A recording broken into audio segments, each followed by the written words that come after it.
राजधानी रायपुर के marine drive में युवा कांग्रेस ने नुक्कड़ नाटक का आयोजन किया। इस आयोजन में ओपी चौधरी के फेसबुक में 2 करोड़ रुपए को 18 करोड़ का शेयर मार्केट में तब्दील करने वाली पोस्ट को लेकर वित्त मंत्री ओपी चौधरी को घेरा। वहीं युवा कांग्रेस के कार्यकर्ता ने बीजेपी नेताओं और अभिनेताओं के मुखौटे पहनकर ये नुक्कड़ नाटक किया है।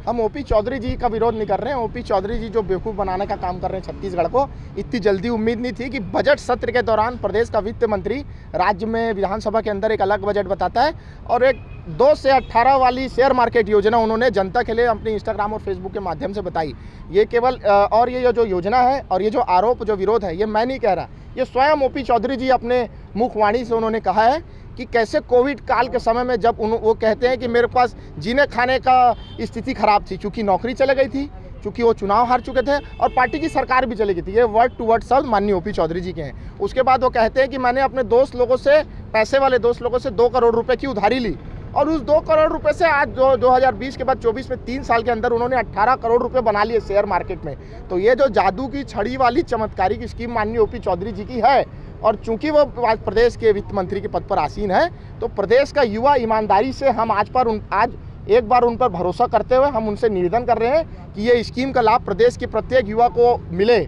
और हम 2 करोड़ तो दे नहीं सकते, हमारे इतने अमीर दोस्त तो उनके जैसे हैं नहीं, लेकिन हम सब ने तय किया है कि चंदा करके हम 2 लाख रुपए आज से कल या परसों जो है हम उनके पास में, चूँकि अभी रायपुर में नहीं है, तो उनके पास में जाएंगे और बोलेंगे हमको भी इस 2 करोड़ से 18 वाली योजना का लाभ दिलाया और हमारे 2 लाख को भी, 18 नहीं तो कम से कम 15 लाख जो मोदी जी ने वादा किया था, तो वो 15 लाख फोकट में नहीं, हम उनको 2 लाख का इन्वेस्टमेंट देंगे, उनका 15 लाख हमको वापस देंगे।